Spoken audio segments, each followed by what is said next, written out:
ঈশান, ঠিক আছে, আমার কথা আসছে।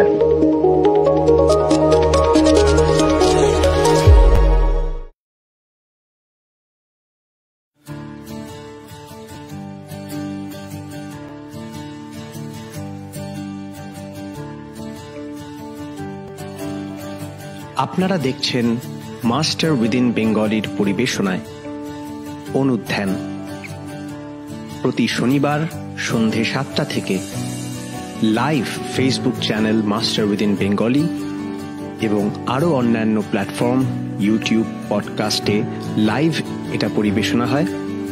আপনারা আরও মানুষের কাছে এটা শেয়ার করে দিন এবং দেখতে থাকুন আজকের অনুধ্যানের পর্ব।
সবাইকে জয়গুরু এবং শুভ সন্ধ্যা। আপনারা দেখছেন অনুধ্যান মাস্টার বিদিনের পরিবেশনায়। আমাদের 7টা থেকে শুরু করার কথা ছিল আজকে, আজ সময়টা পিছাতে হয়েছে কিছু কারণে। আহ, আমাদের গেস্ট অন্য বিভিন্ন কাজে ব্যস্ত হয়ে পড়েছিলেন, তো তার সঙ্গে সময় অ্যাডজাস্ট করার জন্য আহ, আজকে কিছুটা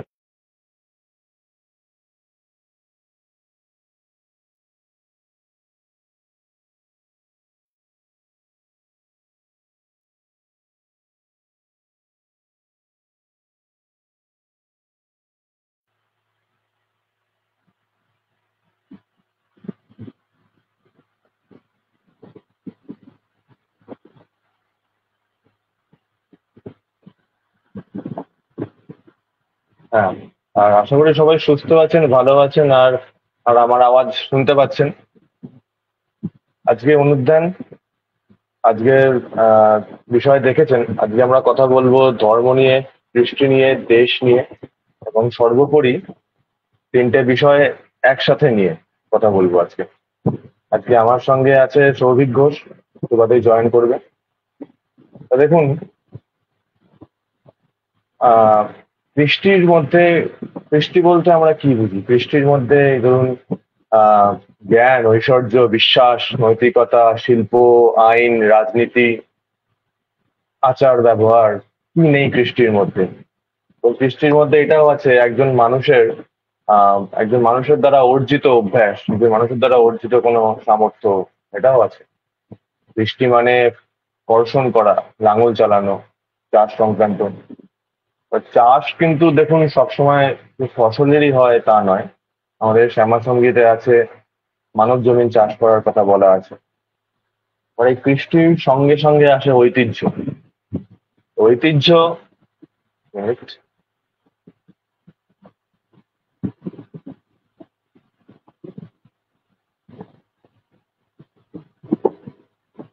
কৃষ্টির সঙ্গে সঙ্গে আসে ঐতিহ্য।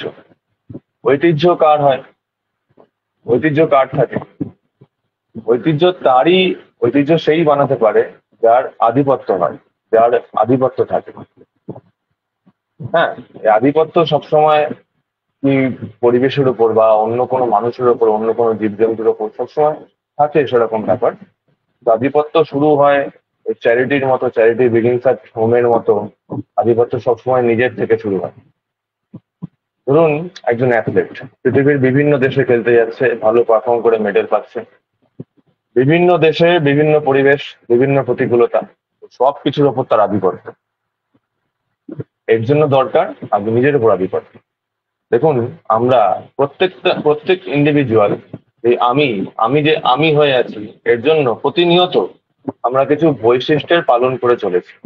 বৈশিষ্ট্যগুলো আমরা নিয়েই জন্মেছি, সেগুলোকে পালন করে চলেছি। খুব সহজ কথা বলতে গেলে এটাই ধর্ম। তবে ব্যাপারটা এতটাই সহজ, তাই জন্য মিস ইন্টারপ্রিটেশনও হয় খুব সহজভাবেই। ওই যে অ্যাথলেটের কথা বলছিলাম, ওই অ্যাথলেট ধরুন হনুমান চালিসা পাঠ করে মাঠে নামে। ওই অ্যাথলেট ধরুন হনুমান চালিসা পাঠ করে মাঠে নামে, তো ধর্ম ব্যাপারটা কি ওখানেই শেষ হয়ে যাচ্ছে? ধর্ম ব্যাপারটা কি রকম? জলের ধর্ম নিচের দিকে বয়ে যাওয়া। যদি অল্প একটু জলকে কোনো পাত্রে রাখা হয়, সেই পাত্রের শেপটা নিয়ে নেওয়া, যে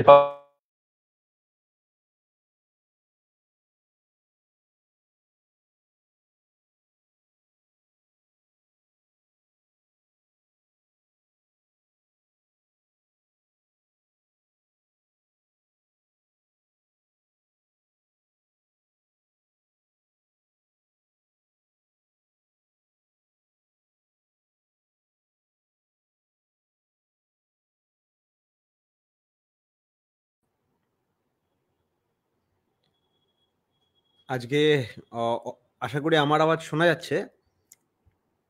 যদি শোনা যায় একটু কমেন্ট করে জানিয়ে দেবেন। অর্কদার নেটওয়ার্কে কিছু অসুবিধা হচ্ছে, তাই জন্য আমাকেও দেখতে পারেন ক্যামেরাটা একটু এরকম করছে, তাই জন্য নেটওয়ার্কের অসুবিধার জন্য আমরা দুঃখিত। আজকের বিষয়ে অর্কদা খুব সুন্দরভাবে ব্যাখ্যা করছিলেন যে ধর্ম খ্রিস্টীয় দেশ। রিসেন্টলি একটা নিয়ে খুব কথা উঠেছিল, আমি দেখছিলাম ফেসবুকে এবং আরো অন্যান্য জায়গায় এরকম বলা হচ্ছিল যে রবীন্দ্রনাথ ঠাকুর নাকি কোথাও নিন্দা করেছেন বা সমালোচনা করেছেন যে তিনি বলছেন যে কৃষ্টি ওয়ার্ড, কালচারের বাংলা ওয়ার্ড যদি কৃষ্টি হয় সেটা খুব নিন্দনীয়, সেটা তার একদম পছন্দ না। আমার আওয়াজ যদি শোনা যায় একটু কাইন্ডলি কমেন্ট করে জানাবেন। আর আমি যে আমাদের সেট আপের পিছনে আছে তাকেও আমি বলছি, নম্রতাকে, যেটা চ্যাট করে বলে দিতে। হ্যাঁ, তা রবীন্দ্রনাথ ঠাকুর নাকি বলেছিলেন যে কৃষ্টি ওয়ার্ড, কালচারের জন্য কৃষ্টি ওয়ার্ডটা তার পছন্দ নয়। এটা নিয়ে এরকম অনেক কথা হয়েছিল। এই ব্যাপারটা নিয়েও কিছু আজকে একটা বলবো বলে ভাবছিলাম। প্রথম কথা, রবীন্দ্রনাথ ঠাকুর কি বিষয়ে কোন কনটেক্সটে তিনি বলেছিলেন কথাটা, সেটা কিন্তু আমাদের ভেবে দেখতে হবে। তারপর আমরা ধর্ম কৃষ্টি দেশ এই ব্যাপারে যাচ্ছি। তিনি বলেছেন কালচারের বাংলা ওয়ার্ড কিন্তু, যে কালচারাল প্রোগ্রাম যেটা বলি, এখানে কিন্তু কৃষ্টিজাত অনুষ্ঠান না, ওটাকে তিনি বলছেন যে সাংস্কৃতিক অনুষ্ঠান। তিনি কৃষ্টির বাংলা বলেছিলেন সংস্কৃতি। আর এখানে আমরা কিন্তু কালচারের বাংলাটা করছি কৃষ্টি। এটা কিভাবে হয়? আমরা যদি এই ওয়ার্ডগুলোকে ভালো করে দেখি এবং তার ইউজ কেসগুলো ভালো করে দেখি, তাহলে আমরা এটা পরিষ্কার হয় আমাদের কাছে। যখন আমরা বলি কালচারাল প্রোগ্রাম, নৃত্য, গীত, হ্যাঁ, এরকম যে ধরনের অনুষ্ঠানগুলো হয়, যখন এগুলো আমরা দেখি, ওগুলো কিন্তু কালচারাল, সাংস্কৃতিক অনুষ্ঠান, that is related to our civilization. Civil মানুষের সঙ্গে সেটা জড়িত। কিন্তু আমরা যখন বলি, ধরেন হর্টিকালচার, অ্যাকুয়াকালচার, এই ধরনের ওয়ার্ড যখন আমরা বলি, অ্যাকুয়াকালচার মানে মাছের, ফিশের যে কালচার হয়, চাষ হয়। অ্যাগ্রিকালচার, অ্যাগ্রো, গাছের কালচার, তখন কিন্তু ওখানে আর আমরা সংস্কৃতি বলি না। অ্যাকুয়াকালচার কি আমরা বলি মাছের সংস্কৃতি? না। আমরা কি অ্যাগ্রিকালচারকে বলি গাছের সংস্কৃতি? না। তখন আমরা বলি কিন্তু কৃষি। চাষ, এই মূর্ধন্য স লাগানো জিনিসপত্র বলি। তাই জন্য জানতে হবে, তাই এখানে একটা খুব সূক্ষ্ম ডিফারেন্সও তৈরি হচ্ছে। আমরা কালচারাল প্রোগ্রাম বলছি, মানে সাংস্কৃতিক অনুষ্ঠানের কথা বলছি, সেই কালচার আর এই কালচার দুটো সমান না। বা আরো ভালো করে বলতে গেলে, আজকে আমরা যে কালচারের কথা বলবো, আজকে আমরা যে কৃষ্টির কথা বলবো, সেই কৃষ্টির মধ্যে ওই সংস্কৃতিটা ঢুকে যাচ্ছে। কৃষ্টি বলতে আমরা যে কালচারটাকে বলছি, সেই কৃষ্টি ওয়ার্ডটার মধ্যে এই সংস্কৃতি, সাংস্কৃতিক অনুষ্ঠান, এই সমস্ত জিনিসপত্র ইমবাইব হয়ে যাচ্ছে। এই কৃষ্টি জিনিসটা আরো বড়। শ্রী ঠাকুরকে যখন প্রশ্ন করা হয় ধর্ম ইত্যাদি ব্যাপার স্যাপার নিয়ে, তখন ঠাকুর, ক্যামেরাটা কেন বারবার এরকম করছে আমি বুঝতে পারছি না, একবার দেখি।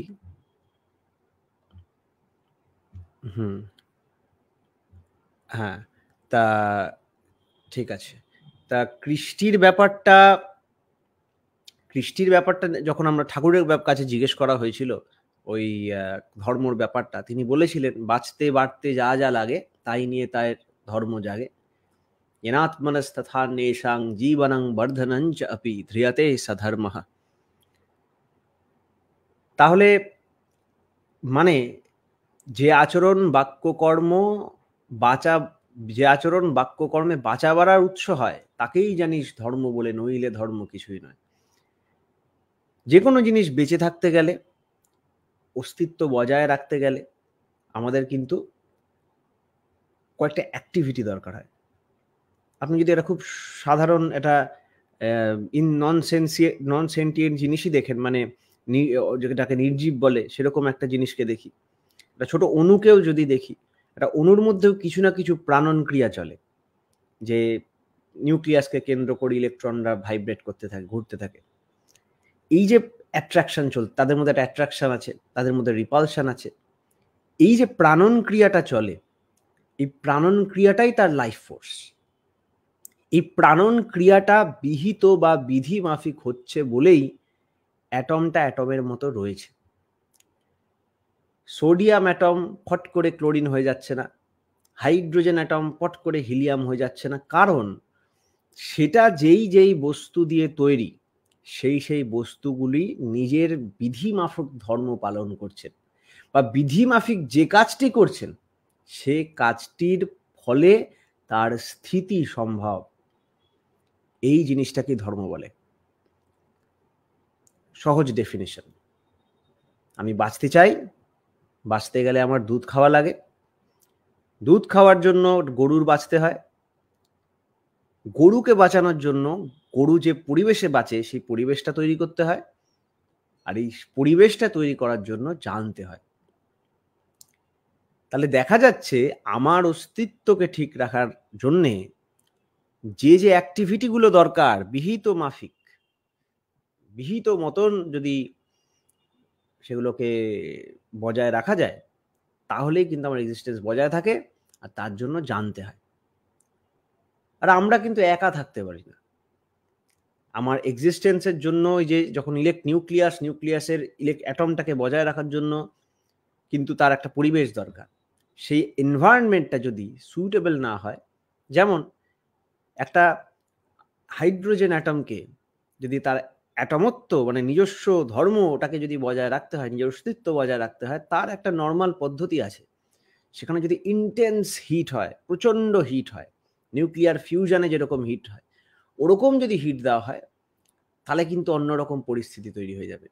তারা ফিউজ হয়ে হাইড্রোজেন ফিউশন স্টার্ট হয়ে যাবে, তখন কিন্তু সেটা অন্য কিছুতে পরিণত হয়ে যাবে।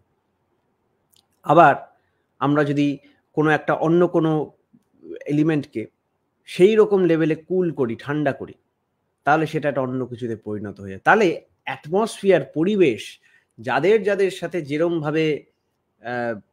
যেভাবে একজন ইন্টারঅ্যাক্ট করে, সেই ইন্টারঅ্যাকশনের ফলে যেই পরিস্থিতি তৈরি করে, সেই অনুকূল পরিস্থিতিতে থাকাটার মধ্যে দিয়েই তার ধর্মটা করা হয়। তাই ধর্ম হলো এই জিনিসটা, যা করলে আমাদের জীবন বৃদ্ধি ঠিক থাকে। এবার এইটাকে নিয়েই যখন আপনি আরো ঘাটবেন, আরো এগোবেন, তখন দেখবেন এটা করতে করতে আমাদের একটা ভাস্ট অ্যাসপেক্ট চলে আসছে। তখন শ্রী ঠাকুর বললেন, কৃষ্টি ডেফিনেশন যখন দিলেন, তিনি বললেন কৃষ্টি হচ্ছে সেই সব, মানে এক্স্যাক্টলি মনে নেই বাণীটা, সেই আচরণ, সেই অ্যাক্টিভিটি যেগুলো চালিয়ে গেলে জীবন বৃদ্ধি ঠিক থাকে, বাঁচা বাড়া হয়। এইটা দেখে ঠাকুরের কাছে তখন মানুষ ভাবলো যে ঠাকুরের কৃষ্টির ডেফিনেশন যা আর ঠাকুরের ধর্মের ডেফিনেশন যা তো সেম, কৃষ্টিটাই কি ধর্ম? এই নিয়ে ঠাকুরকে একবার প্রশ্ন করা হয়েছিল যে তাহলে ধর্ম যদি কৃষ্টি মানে এটাই হয়, তাহলে ধর্মটা কি? তাহলে ধর্ম আর কৃষ্টির রিলেশনটা কি? তখন শ্রী ঠাকুর বললেন, ধর্মটাকে ধারাবাহিকভাবে প্র্যাকটিস করার নামই কৃষ্টি।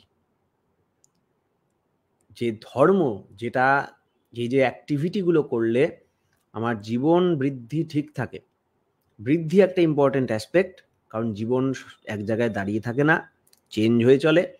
যেমন গ্লোবাল ওয়ার্মিং হচ্ছে, এই গ্লোবাল ওয়ার্মিংয়ের সাথে যদি আমার নিজস্ব বডির এবং এর সঙ্গে অন্যান্য রোগ আসছে, অন্যান্য পরিস্থিতি হচ্ছে, এই সব কিছুর সাথে যদি আমি অ্যাডাপ্ট না করি, আমি ইভলভ না হই, তাহলে কিন্তু হবে না। তাই জীবনের সাথেই আসে বর্ধন সম্বেগ। ঠিক সেরকম এই জীবন বৃদ্ধির যে অ্যাক্টিভিটিগুলো, সেই অ্যাক্টিভিটিগুলোকে ধারাবাহিকভাবে চালানোর নাম হচ্ছে কৃষ্টি, কালচার। সংস্কৃতি না, কিন্তু সংস্কৃতি কালচারের মধ্যে ঢুকে যাচ্ছে। রবীন্দ্রনাথ ঠাকুরের ওই কথাটাকে অনেকে মিসকোট করছিলেন, দেখছিলাম যে তিনি বলেছেন যে কৃষ্টিটা ওয়ার্ডটা ভাল লাগে না।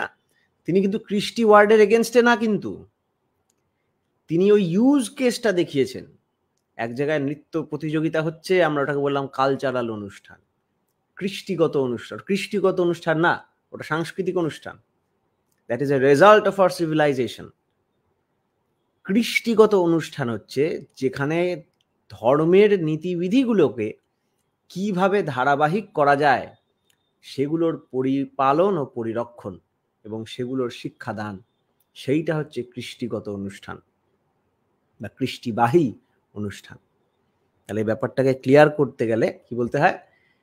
ধর্ম মানে ওই অ্যাক্টিভিটি যেগুলো আমার এক্সিস্টেন্সকে ঠিক রাখে, আর এই অ্যাক্টিভিটিগুলোকে যাতে ধারাবাহিকভাবে আমার ডেইলি লাইফ দিনের পর দিন করতে পারি। ধারাবাহিকের দুটো অ্যাসপেক্ট আছে, স্পেশিয়াল অ্যাসপেক্ট, টেম্পোরাল অ্যাসপেক্ট। মানে একটা হচ্ছে আমি করব, আরেকজনকে করাবো, সে আরেকজনকে করাবে, সে আরেকজন, এই একটা ধারাবাহিকতা আছে। আর একটা হচ্ছে টেম্পোরাল বা টাইমের অ্যাসপেক্ট। আমি করব, ও করবে, ওর নেক্সট জেনারেশন করবে, তার নেক্সট জেনারেশন করবে, তার নেক্সট জেনারেশন করবে, এই সময় দিয়ে, এই ধারাবাহিকতার মধ্যে দিয়ে যখন এই ধার্মিক আচার আচরণগুলো ঢুকে যায়, সেগুলোই কিন্তু কৃষ্টিতে পরিণত হয়ে যায়। তো এই হলো ধর্ম ও কৃষ্টি। এই কৃষ্টিটা শুনতে যে কৃষি কৃষি ব্যাপারটা লাগছে, সত্যি এর সাথে যে এর মানেই এর মধ্যে আছে কর্ষণ। কর্ষণ মানে অ্যাট্রাকশন। আরেকটা জিনিস, এই অ্যাট্রাকশনের ফলে যে ইন্টারাকশন, যে খোদাই, মাটি খোদাই, প্ল্যান্টেশন, সোউইং দ্য সিডস। যীশু খ্রিস্ট বলছেন যে field is vast, cultivators are few. হ্যাঁ, শ্রমিকোত্তল্প, মাঠ প্রকাণ্ড। ভগবান পাঠিয়েছেন শ্রমিক দিককে, এরকম একটা বাণী আছে ঠাকুরের ওই যীশু খ্রিস্টের লাইটে। তার মানে এই যে ফিল্ড, কিসের ফিল্ড? অর্কদা কিছুক্ষণ আগে যে শুরু করেছিলেন যে মানব জনম রইল পতিত, আবাদ করলে ফলতো সোনা, মন রে কৃষি কাজ জানো না। এই যে হিউম্যান কনসাস, এই যে লাইফের কনসাসনেস আছে, কনসাসনেসটাই লাইফ। এই যে কনসাসনেসটা ছড়িয়ে রয়েছে আমাদের, এই কনসাসনেসটা দিয়ে এই যে এতদিন ধরে ধারাবাহিকতার মধ্যে দিয়ে যে হিউম্যান বডিটাকে আমরা অ্যাকোয়ার করেছি, এটার চাষ, ক্যাপাবিলিটির চাষ। দুটো পাথরকে বিহিতভাবে যদি ঘর্ষণ করা যায়, সেখান থেকে আগুনের তৈরি হয়। এটা দেখে বলা যায় যে আগুনের ওই আগুনত্ব ওই দুটো পাথরের মধ্যেই লুকিয়ে ছিল। আমরা ওটার থেকে ইনভোক করলাম, জাগিয়ে তুললাম কাকে? আগুনটাকে। ঠিক তেমন একটা এইটুকু আমের আটি, একটা বীজ, সে বীজের মধ্যে কিন্তু একটা বিশাল আম গাছ নিহিত আছে, তার কোডটা নিহিত আছে।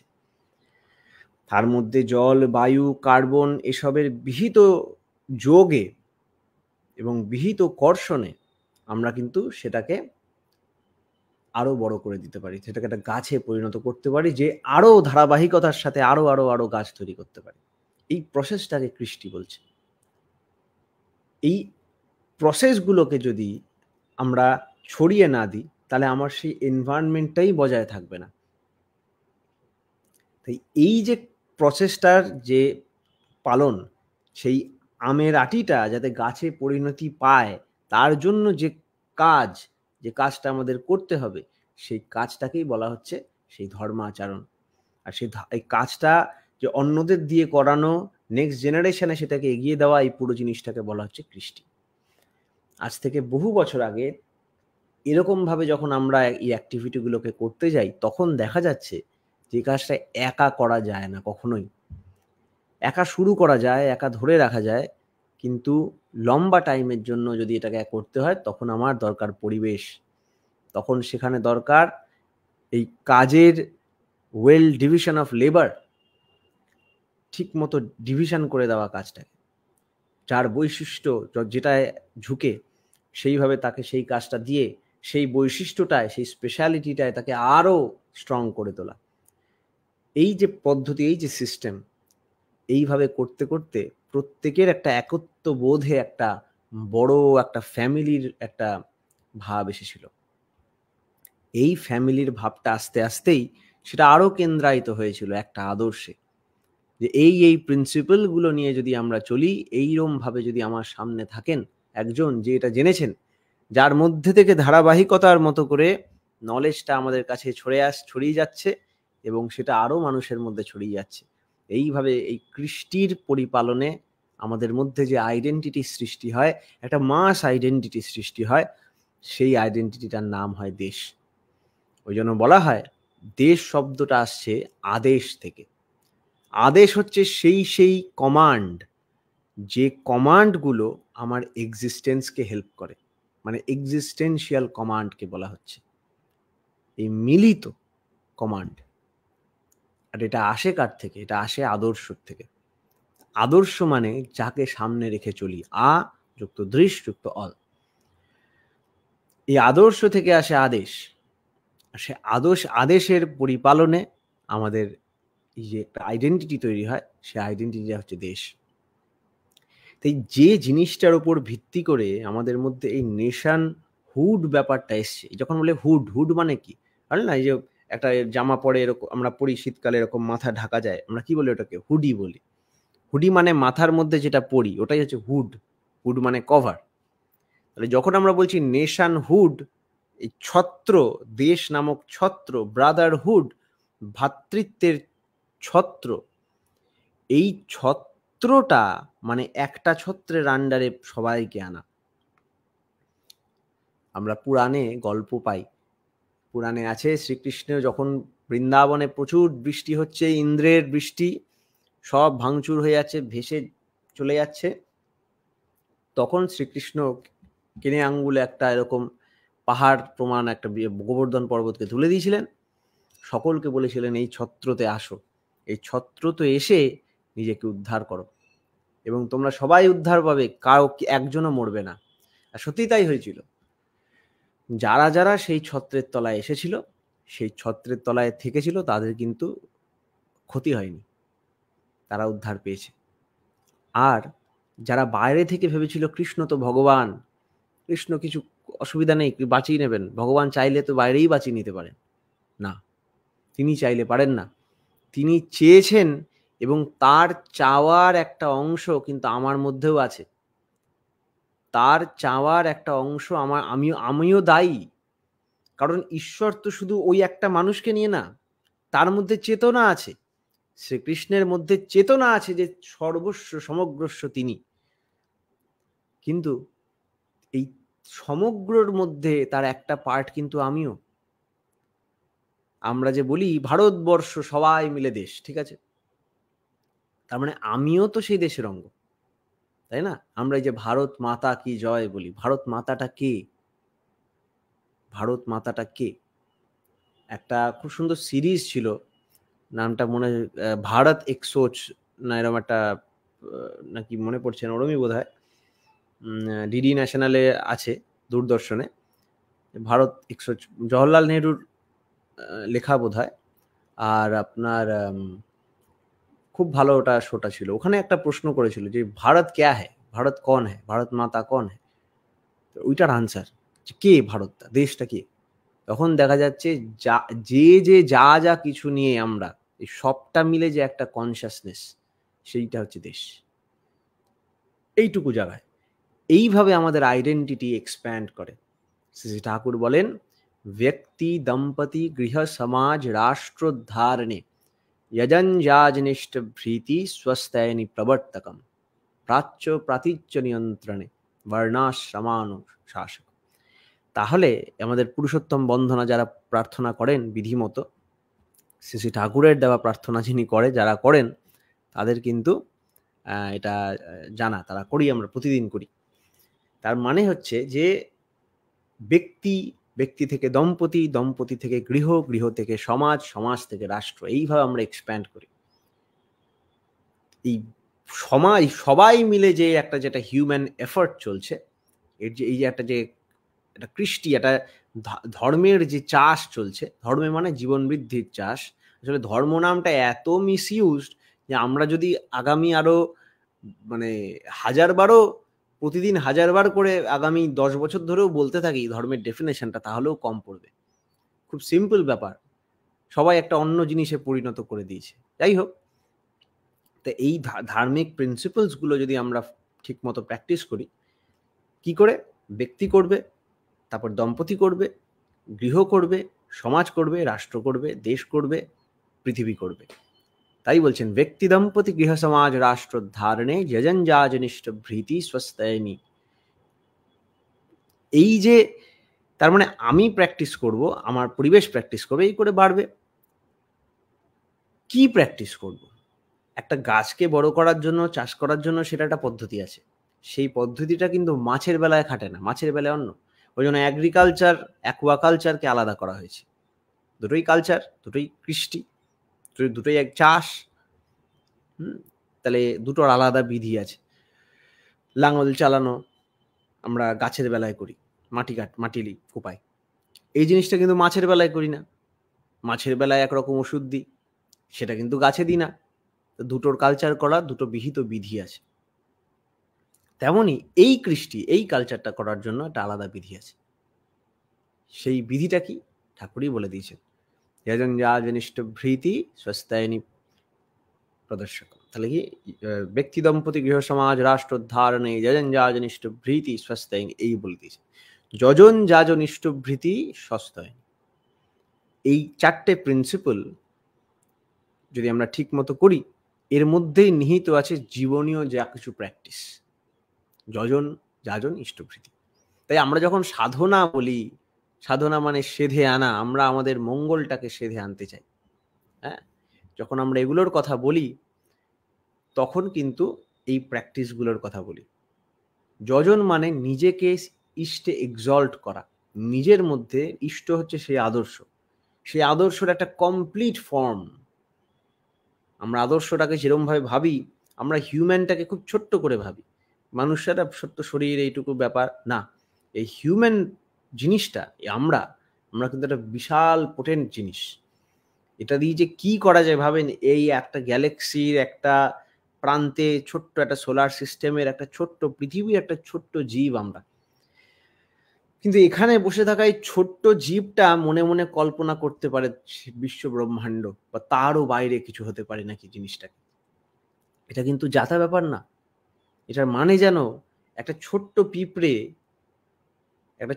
পিঁপড়ে সূর্যর আয়তন হিসাবে কল্পনা করছে। সেটাও যেমন, এটা ভাবতেই কেমন লাগে। একটা ছোট্ট পিঁপড়ে যদি কল্পনা করে নেয় বা কোনোভাবে কিছু আবিষ্কার করে নেয়, যেটা দিয়ে সে পিঁপড়েটা এখান থেকে আমেরিকা চলে যাবে একদিনে, তখন আমরা আশ্চর্য হব নাকি? যে এই একটা জিনিসের কি করে সম্ভব। ঠিক তেমন বা তার থেকেও বড় বড় কাজ কিন্তু এই মানুষরা করে চলেছে। এই আমরা মানুষরা এমন এমন মিনস আবিষ্কার করছি, এমন এমন বিজ্ঞান আবিষ্কার করছি, এমন এমন আত্মদর্শন জাগাচ্ছি, যেগুলোর মাধ্যমে আমরা কিন্তু সেই অসম্ভবকে সম্ভব করে চলেছি প্রতিনিয়ত। এখন বলে নাকি আর্টিফিশিয়াল লাইফও আমরা বানাতে চলেছি, আর্টিফিশিয়াল জেনারেল ইন্টেলিজেন্স, এজিআই যেটাকে বলে।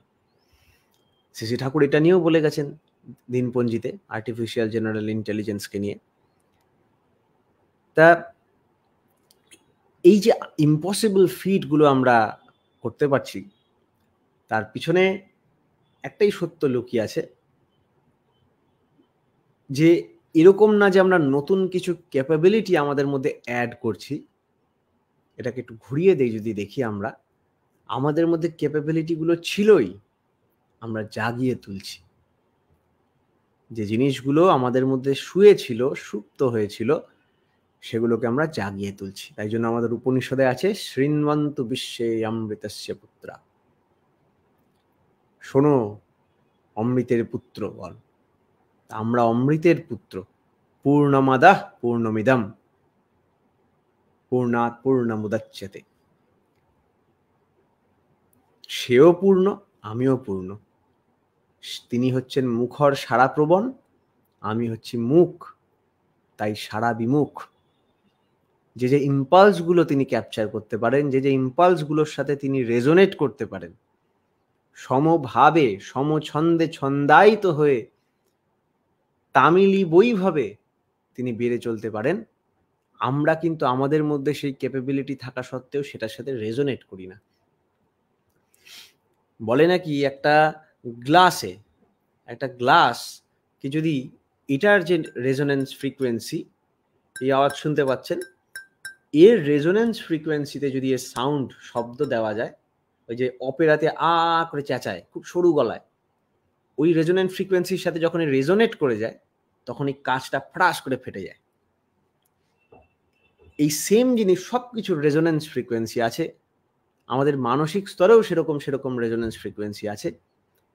এই আলোকেই আমরা বলতে চাইছি যে তিনি এই বিশ্ব ব্রহ্মাণ্ডে যে কোনো জিনিসের সাথে তার যে সেই সমভাবে ভাবিত হতে পারেন, তার মানে তার ফ্লেক্সিবিলিটিটাও সেরকম। তাই বলে আমাদের নিখিল বিচি স্পন্দিতম, যার মধ্যে সমস্ত শব্দের বীজ লুকিয়ে আছে, সেই সমস্ত ভাবের বীজ লুকিয়ে আছে। আমাদের বাইবেলে আমরা পড়ি, in the beginning was the word and the word was with God and the word was God. সমস্ত কিছুর শুরুতে শব্দ ছিল, শব্দ and the word was with God, শব্দের সাথে ভগবান ছিল। লাস্টে দেখা গেল ভগবানই শব্দ ছিল, ভগবানই সেই শব্দ। হ্যাঁ, যে শব্দে ধরতি শব্দে আকাশ শব্দে শব্দ হুয়া প্রকাশ, বোধহয় নানকজি বলেছিলেন। শব্দ পৃথিবী, মানে সৃষ্টি, শব্দই আকাশ, আবার শব্দ থেকেই শব্দ উদ্ভূত হয়েছে। ঠিক তেমন এই কাঁচটাকে যখন সেই অপেরা সিঙ্গাররা গেয়ে ফাটিয়ে দিতে পারেন, কোথায়, গলায় কি অত জোর আছে? হয়তো ঘুষি মেরেও ফাটাতে পারবে না, বুলেট প্রুফ গ্লাসকে ফাটিয়ে দিচ্ছে। ঘুষি মেরেও ফাটাতে পারবে না, চেঁচিয়ে, মানে গুলি করেও ফাটানো যাচ্ছে না, সে চেঁচিয়ে ফাটিয়ে দিল। কি করে?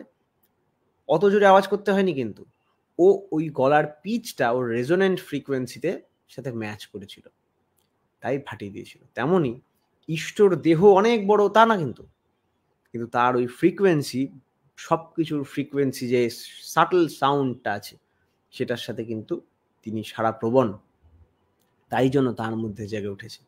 আর তিনি ঈশ্বর, তাই তার মধ্যে আমরা কিন্তু দেখতে পারি সমস্ত নলেজ তার মধ্যে লুকিয়ে আছে। কেষ্টদা বলতেন, শ্রী ঠাকুর যেন হচ্ছেন একজন অন্ধকার ঘর, আমরা টর্চ এনে যেদিকে আলো মারবো সেদিকেই দেখতে পারবো কিছু না কিছু আছে। আমি হয়তো শ্রী ঠাকুর অন্ধকার ঘরে ওই দিকে আমি মারবো, ওইদিকে দেখলাম সোফা আছে, লাইট অফ করে দিলাম, দেখবো সোফাটা নেই। ওইদিকে মারবো, দেখবো ঘড়ি আছে, লাইট অফ করে দিলাম, ঘড়িটা নেই। তাই তার মধ্যে সব কিছু আছে, যে তাকে যেভাবে ইম্পালস দিতেন তার মধ্যে সেই গানটা ফুটে উঠত। তাই তিনি ওই নিখিলে বিচি স্পন্দিতাম, সব কিছু তার মধ্যে স্পন্দিত হয়েই আছে, খালি আমরা যে ভাইব্রেশন দিয়ে তাকে জাগিয়ে তুলতাম, তিনি সেই সুরেই রেজোনেট করতেন। তাই ভগবানের আরেক নাম ভাবগ্রাহী জনার্দন। ये यथा माम प्रपद्यन्ते तांस तथैव भजाम्यहम्। যে আমায় যেমন ভাবে ভজনা করে আমি তাকে সেইভাবে ভজনা করি। হ্যাঁ, এই ভজনার ভজ মানে সেবা করা, যে যেমন ভাবে করে তার সেরম সেরম হয়, এটাই বলে বিধি। বিধি কিন্তু নয়কো জ্ঞানী, নয়কো জ্যান্ত নয় চেতন, ইষ্টানুগ বেত্তা জ্ঞানীর জ্ঞানেই বিধির নিয়ন্ত্রণ। এই বেত্তা জ্ঞানী যিনি, যার মধ্যে সেই নলেজগুলো ফুটে উঠেছে বা ছিল, যেমন সবার মধ্যে আছে, কিন্তু তার মধ্যে জেগে উঠেছে সম্যকভাবে, যুগ প্রয়োজনীয় ভাবে জেগে উঠেছে, তিনি হচ্ছেন সেই বিধির সোর্স। তাই তাকে বলা হয় বিধাতা। বিধিকে যিনি ধারণ করেছেন, এই বিধাতা হচ্ছেন আদর্শ। বিধাতা হচ্ছে অ্যাকচুয়াল আদর্শ। তাই এই আদর্শর সেই প্র্যাকটিসগুলো যখন আমার মধ্যে প্র্যাকটিস করি, করে ধারাবাহিকতার সাথে, ধারাবাহিকতা মানে আমার চতুর্দিকে স্পেশিয়ালি আর নেক্সট জেনারেশনে সময়ের সাথে সাথে যাদের সাথে থাকে টেম্পোরালি, এই দুইভাবে আমরা যদি ধারাবাহিকতা বজায় রাখি, সেটা হয় কৃষ্টি। আর কি ধারাবাহিক করছি, সেই জিনিসটা কি, সেই আচার আচরণ, সেই বিধি, সেই প্র্যাকটিস, সেই অনুষ্ঠান, সব কিছু পুরোটা মিলে ধর্ম। এই ছিল আজকের আমাদের আলোচনা। এটাকে আরো অনেক বিষয় আলোচনা করা যায়, কিন্তু আমার সঙ্গে অর্কপ্রভদা ছিলেন, ওনার নেটওয়ার্ক ডিস্টার্ব, কিছু প্রবলেম হয়েছে, তাই জন্য থাকতে পারছেন না। তাই আমি যদি আমাদের এখানে বোধহয় ব্যাকগ্রাউন্ডে নম্রতা ঘোষ আছে বোধহয়, তাকে বলবো যদি কোনো প্রশ্ন থাকে আমাকে দেখাতে, বা তাকে স্ক্রিনে ঢোকাবো। আমি নম্রতা ঘোষকে একটু ইনভাইট করছি, যেহেতু অর্কদা নেই, ও বাবা না লিখছে। যদি কোনো প্রশ্ন থাকে এই রিলেটেড, তাহলে প্রশ্ন করতে পারো।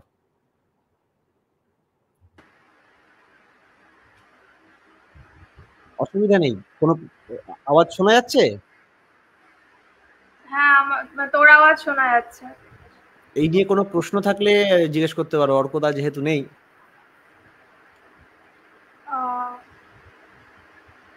প্রশ্ন করবো। আজকের টপিকটা কেমন লাগলো? ভালো লাগলো। আর আমাদের আমার কথা শোনা যাচ্ছে? হ্যাঁ, শোনা যাচ্ছে। আজকের আদর্শ নিয়ে কোনো প্রশ্ন থাকলে, আজকের টপিক ছিল ধর্ম, কৃষ্টি ও দেশ, এই নিয়ে যদি কোনো প্রশ্ন থাকে করতে পারো, কারণ অর্কদা নেই তাই। লাইক ইন্ডিয়া তো অনেক কালচারাল, তো লাইক মানে কি বলবো, মানে আমাদের তো অনেক ধর্ম একসাথে আর কি মিক্স আপ করা, তো কি করে বলি, বলতে পারো, অসুবিধা নেই। মানে এই যে এত বিভেদ হয় না আমাদের দেশে, লাইক মানে এত পলিটিক্যাল বা যে কোনো বিভেদ হয়, তো এটাকে ঠিক করে মানে সবাই যাতে সবার কালচারকে সাপোর্ট করে বা কোনো সবাই সবার ধর্মকে এত রেসপেক্ট করে, এটার জন্য কি করা উচিত আমার? শ্রী ঠাকুরের আলোকে এখানে একটা জিনিস বলতে হয়, ভালো এই পয়েন্টটা মেনশন করে আমাকে হেল্প করলি। সেটা হচ্ছে, প্রথমে আমি ইন্ট্রোডিউস করে দিই, হচ্ছে আমার বোন, one of my sisters and only sister related by blood.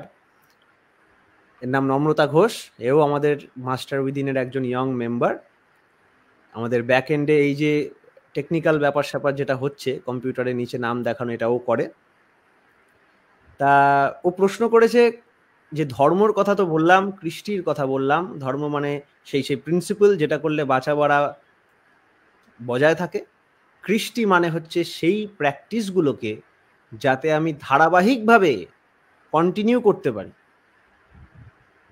যেমন ধর বিটুর মানে বোন আছে, তো আজকে হয়তো আমি জানলাম আমার প্র্যাকটিসটা হচ্ছে যে সকালে উঠলে ভালো, আমি একদিন উঠলাম, পরের দিন উঠলাম না, তাহলে কিন্তু কৃষ্টি হলো না, একদিন প্র্যাকটিস হলো। কৃষ্টি মানে সেটা কালচার করা। এবারও বলছে যে এই ধর্মটা ইউজ করেই তো অনেক ধর্ম তৈরি হয়েছে, খ্রিস্টান ধর্ম, ইসলাম ধর্ম, বা যে যা কত রকম আছে, জুডাইজম। হ্যাঁ, তা এত ধর্ম হয়েছে যখন, তাদের মধ্যে বিভেদ কেন? তাদের মধ্যে ইউনিটি কিভাবে করব? তাদের মধ্যে ইউনিটি করার আগে জানতে হবে বিভেদটা কেন হয়েছে।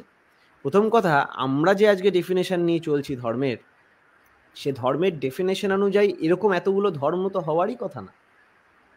শ্রী ঠাকুর বলছেন এগুলো আলাদা ধর্মই না, ধর্ম বেসিক্যালি একটা, যা করলে বাঁচা যায়। সিম্পল, এটা বুঝতে হবে, যা করলে বাঁচা যায়, বেড়ে ওঠা যায়, এই জিনিসটাকেই ধর্ম বলে। কিন্তু কোথায় কখন কি দরকার সেটা তো চেঞ্জ হবে। যেমন বিটু, এই নম্রতা যে আছে পাশে, নতুন বিএসসিতে ঢুকেছিস তাই তো? নতুন বিএসসিতে ঢুকেছি, আমিও বিএসসি করেছিলাম, কিন্তু তোর বিএসসি আমার বিএসসি সেম না।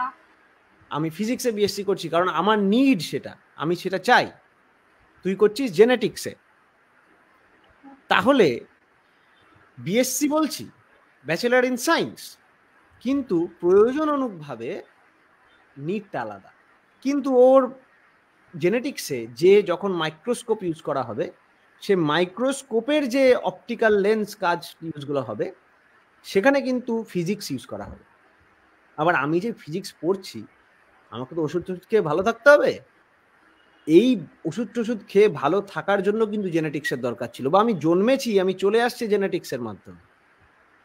তাহলে দেখা যাচ্ছে একটার একটার পরিপূরক।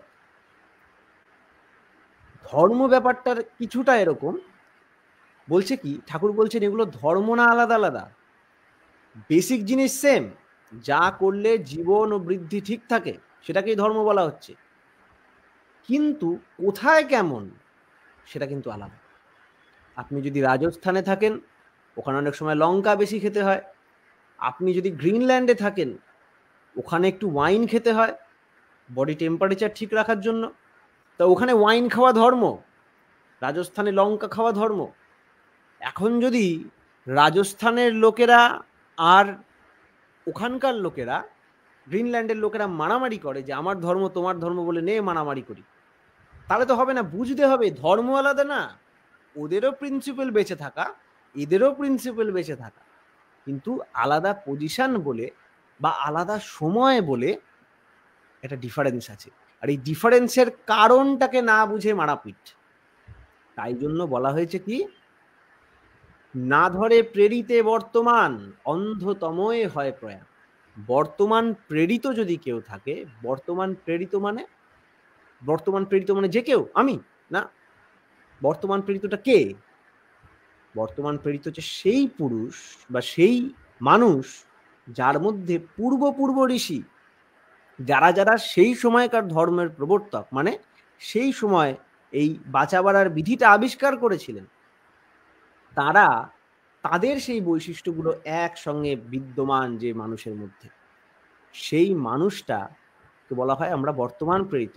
এরকম একটা মানুষের মধ্যে যদি আমরা মানে একদম তাকে আইডিয়াল বানিয়ে রাখতে পারি, এবং সবকটা পুরনো যাকে বলছি ধর্ম, এই পুরনো প্রিন্সিপাল, ওগুলো সব ধর্ম না, ওগুলো মত, আলাদা আলাদা ভিউজ গুলোকে যদি আমি সেটার আলোকে আনতে পারি, তাহলে কিন্তু আমরা সেটাকে ধর্ম বলবো।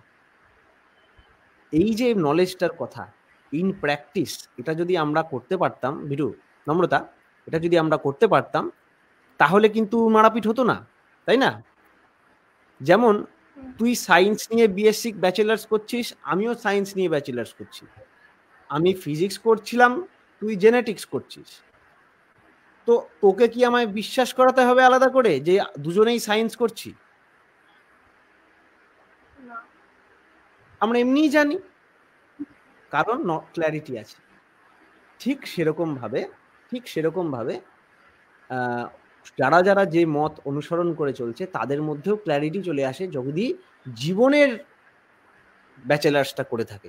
জীবনে বিএসসি যেরকম, ওরকম যদি ধর্মেরও যদি সেরকম একটা আনুষ্ঠানিক ওয়েতে একটা ধর্মের সাথে পরিচয় হয়ে থাকে, আদর্শের সাথে সংযোগ হয়ে থাকে, তখন তাদের মধ্যে সে বিভেদটা উঠে যাবে, এবং এটাই সৎসঙ্গ আন্দোলন, তাই না? অনেক কোয়েশ্চেন এসছে দেখতে পাচ্ছি, দেখ তো কোয়েশ্চেনটা। হ্যাঁ,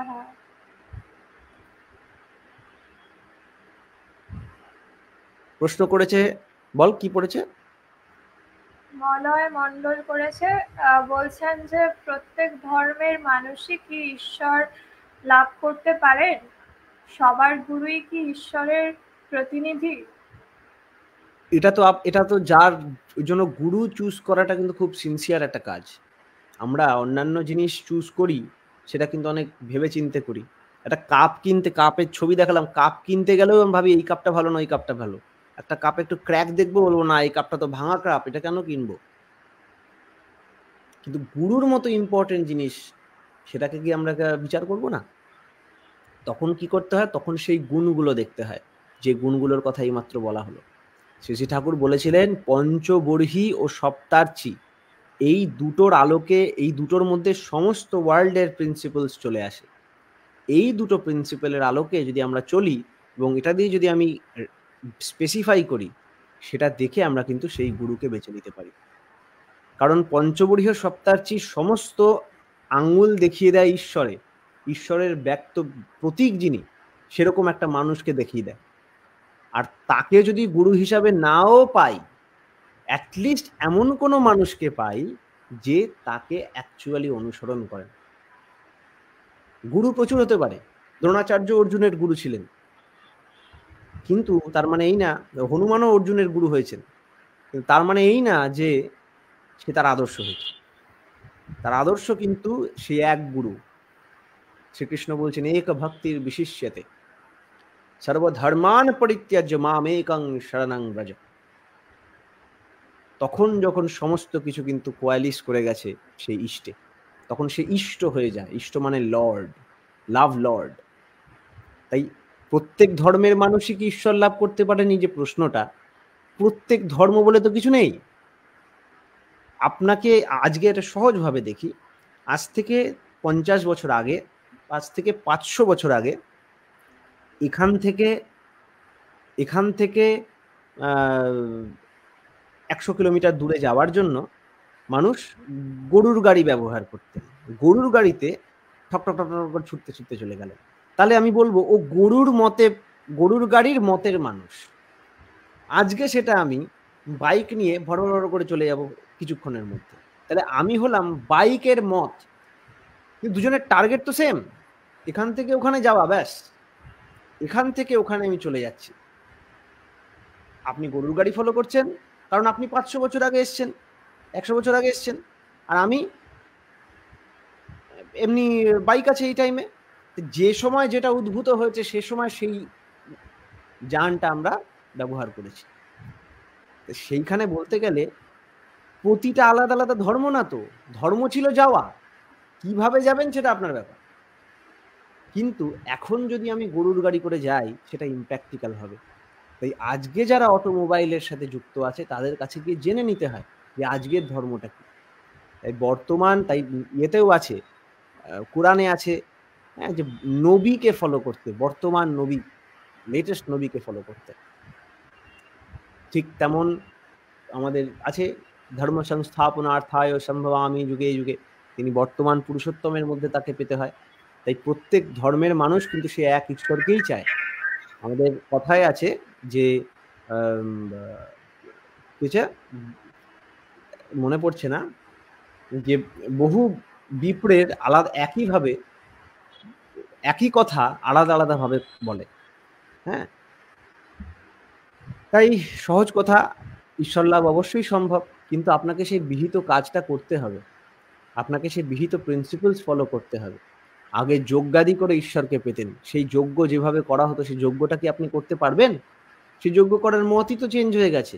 পরীক্ষিত রাজা কৃষ্ণকে জিজ্ঞেস করেছিলেন, শ্রীকৃষ্ণকে, না সুখদেব গোস্বামী বোধহয় পরীক্ষিত রাজাকে গল্প করে বলছিলেন, কলিযুগে এরকম করা যাচ্ছে না, কলিযুগে ঘিয়ের কোয়ালিটি কমে যাচ্ছে, কলিযুগে মানুষের ধৈর্য কমে যাচ্ছে, তাহলে কি ওই ধর্মর ওই মত ফলো করে হবে না?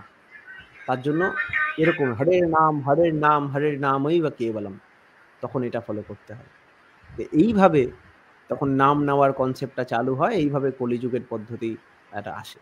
তো বাংলা ব্যাপার হচ্ছে এই যে এবার বলে নিলাম, আমি ধর্ম নিয়ে নিলাম, ধর্ম প্র্যাকটিস করা স্টার্ট করে দিলাম, বা অন্তত নামে জেনে রাখলাম, তার মানে এই না যে আমি ধার্মিক হয়ে গেলাম। আমাকে সেগুলো প্র্যাকটিস করতে হবে। আরেকজন কি স্বভাবগুরুই কি ঈশ্বরের প্রতিনিধি? এটা তার আচরণই বলে দেবে, আমরা কি করে বলবো? হ্যাঁ, আমি একটা ড্রেস পরতে পারি, আমি পুলিশের ড্রেস পরলাম, তার মানে কি আমি পুলিশের প্রতিনিধি? না, আমি দেখাচ্ছি পুলিশের প্রতিনিধি। তারপর আমার আচার আচরণ, আমার আইডেন্টিফিকেশন, আমার নলেজ ইত্যাদি মিলে সেটা প্রমাণ করে দেবে যে আমি কার প্রতিনিধি বা কিরকম প্রতিনিধি। ঠিক। আরেকজন বেদব্রত ভাই প্রশ্ন করেছে, জয়গুরু সৌভিকদা, ধর্ম মানে তো আমাদের ধরে রাখে, যা আমাদের ধরে রাখে, অস্তিত্বকে বুঝিয়ে রাখে, বজায় রাখে। জেনাত্মনস্থান্যেষং জীবনং বর্ধনঞ্চ আপি ধ্রিয়তে সে ধর্মা। এটাই তো বললাম, এটা এই ভিডিওর মধ্যে আগেই এক্সপ্লেনেশন হয়ে গেছে, যে আচরণ বাক্য কর্ম বাচা বাড়ার উৎস হয় তাকেই জানিস ধর্ম বলে, নইলে ধর্ম কিছুই না। ধর্ম হাবিজাবি এত কিছু বলা হলো, এর মানে এগুলো যদি আমার এক্সিস্টেন্সকে, আমার জীবন বর্ধনকে ঠিক করতে না পারে তাহলে সেটা ধর্ম না, আর যদি করতে পারে তাহলে সেটা ধর্ম। সেটাকে নাম দেওয়া হচ্ছে, ধর্ম বলতে পারেন, যুদ্ধ বলতে পারেন, কর্ম বলতে পারেন, যা কিছু বলেন, মূল কথা ওই। হ্যাঁ, সেটা যদি আমার এক্সিস্টেন্সিয়াল হয় এই পরিস্থিতিতে, সেটাই ধর্ম। হ্যাঁ, এটার জন্য আমাদের একটা কেন্দ্র দরকার। যেমন ধর্মর যে বোধ, এই বোধ, দয়া একটা বোধ, ভালোবাসা একটা বোধ, হাওয়ায় হাওয়ায় তো ঘোরে না বোধটা একটা বোধিকে কেন্দ্র করে হয়। তেমন এই যে মানে একটা ভালোবাসার পাত্র চাই, যাকে ভালোবাসি। শুধু ভালোবাসা বলে কিছু নেই, খাওয়ার জিনিস। হ্যাঁ, মিষ্টি বলে কিছু হয় না, মিষ্টত্ব বলে কিছু হয় না, একটা মিষ্টি খাবার হয় যেটা খেলে মিষ্টি লাগে। ঠিক তেমন ধর্ম বলে ওরকম কিছু হয় না, একটা অ্যাক্টিভিটি আছে, সে অ্যাক্টিভিটি মানে অ্যাক্টিভিটিও হয় না হওয়ায়, অ্যাক্টিভিটি যে করছে সেরকম একটা মানুষ দরকার, ধার্মিক মানুষ দরকার। আর সেই ধার্মিক মানে সেই তেমনই বিধির একটা উৎস আছে যাকে বলা হয় বিধাতা। এই বিধাতাকে নিয়ে কিন্তু আমাদের কারবার, আর বিধাতাকেই আমরা ঠাকুর বলছি। হ্যাঁ, ঈশ্বর তাকেই বলে যে যার মধ্যে এই সমস্ত গুণ, ওই জন্য ঈশ্বর বলে ষড়ৈশ্বর্য, বলে না, তার ষড়ৈশ্বর্য আছে, সেই ঐশ্বর্য নিয়ে ঈশ্বর, তাকেই আমরা কেন্দ্র করে চলি। এটাই ধর্ম, এটাই সব। আনুষ্ঠানিকভাবে তাকে গ্রহণ করার মানেই হচ্ছে দীক্ষা, যেটা আমাদের মধ্যে দক্ষতার সঞ্চার করে। এটাই হলো সহজ ব্যাপার। ঠিক আছে, আজকে আমরা শেষের মুখে, আজকে অর্কদাকে পেলাম না, খারাপ লাগলো। কি করা যাবে, নেটওয়ার্ক প্রবলেম। এই যে নেটওয়ার্ক প্রবলেম, নেটওয়ার্কের বিধি যদি আমরা পালন না করি, নেটওয়ার্কে যে তার যেখান দিয়ে কারেন্ট আসার কথা, যা করার, তাহলে কিন্তু নেটওয়ার্ক আমার কাছে এমনি হয়ে যাচ্ছে না, তার বিহিত পন্থায় সেটাকে পালন করতে হয়। ঠিক তেমনই আমাদের ধর্মের বা সব কিছুর ব্যাপারও তাই, সেই কাজ, সেই অ্যাক্টিভিটির মধ্যে দিয়ে কিন্তু আমরা বাঁচি এবং বাড়ি। যাই, আশা করি আপনাদের আজকে শো ভালো লাগলো। আমাদের নতুন মেম্বারকেও ইন্ট্রোডিউস করে দিলাম। আমাদের এরকম আরও অনেক ছোট ছোট মেম্বার আছে, বড় মেম্বার আছেন, সবার সাথে আস্তে আস্তে পরিচয় হবে। আশা করছি আগামী দিনের কিছু অনুধ্যানগুলোর একটু চেঞ্জেস আসবে, আমরা অ্যাকচুয়াল অনুধ্যানে অনুপ্রবেশ করব। এবং ততদিন আপনারা থাকুন, stay tune to master within Bengali. আর সকলকে আমার প্রণাম এবং রানন্দিত জয়গুরু। জয় গুরু।